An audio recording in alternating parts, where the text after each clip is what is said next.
Welcome to Hope Natural Health, the podcast inspiring you to be your best version.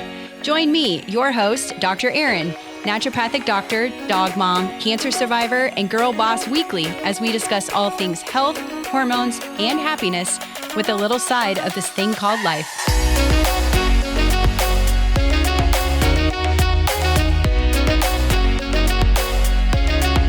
Welcome back, everyone, to a new episode this week. Last week, I discussed everything about a mindset and different types of mindset.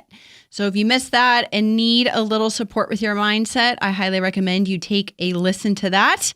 This week, I'm going to discuss 4 things that make your period more painful. So first would be poor sleep.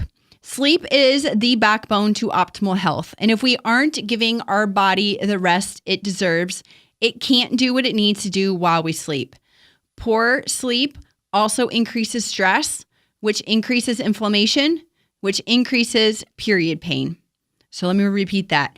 If you sleep poorly, you're going to increase your stress on your body, which therefore increases inflammation, which can therefore increase period pain. So that's why it's super important to prioritize sleep around and during your menstrual cycle. Second is alcohol.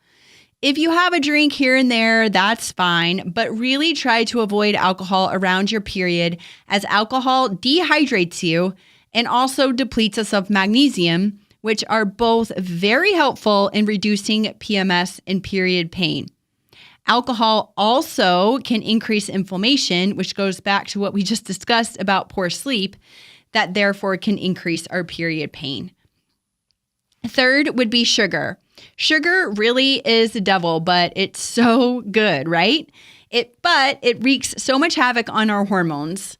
It also is an inflammatory ingredient. So the inflammation, it's kind of like adding more fuel to the fire. It can increase the period pain, but it also spikes insulin, which plays a role in our estrogen, progesterone, and testosterone balance.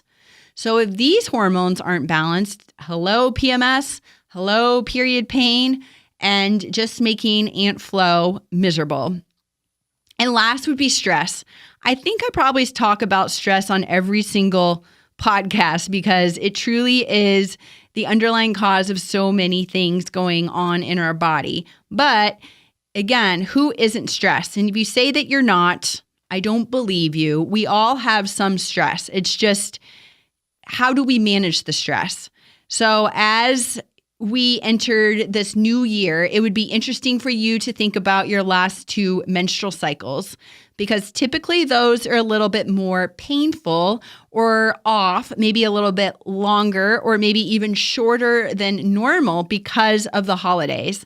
We were out of routine during the holidays. Maybe you didn't eat or you ate more inflammatory foods. Maybe you didn't drink enough water. Your routine was off. Like everything, you might have traveled. Like all of these things can increase inflammation in our body and contribute to stress in our body. But stress can also, as a whole, lower our pain threshold, which makes us more susceptible to PMS. So super important to remember that we really do truly need to manage our stress. And as I tell all my patients, it's not about, doing this or doing that. It's what works for you. So those are the 4 things that can actually make your period more painful. If you already have period pain, let's try and avoid most of these. I would love to know which one of these that you need to work on. You can always send me a message on social media or shoot me over an email. But just to recap, those are poor sleep, alcohol, sugar, and stress. Easy peasy. You all can try and improve your sleep, reduce alcohol, reduce sugar, and work on your stress. I know you can. And it's super important for not only your period, but your health in general. Super short episode for today, but also very important. And I'm going to ask one favor before I wrap this up. I haven't asked for a review on the Hope Natural podcast in I don't know how long. I was just looking at the reviews on Apple, and I haven't had a review for 2 years. So if you could be so kind as to go to the bottom of the podcast and click on the 5 stars and maybe even just write a few kind words about the podcast or what you love most about about this podcast. I would truly be grateful. It'll only take a couple seconds and it really helps me get out the message to more people, which is why I do this podcast.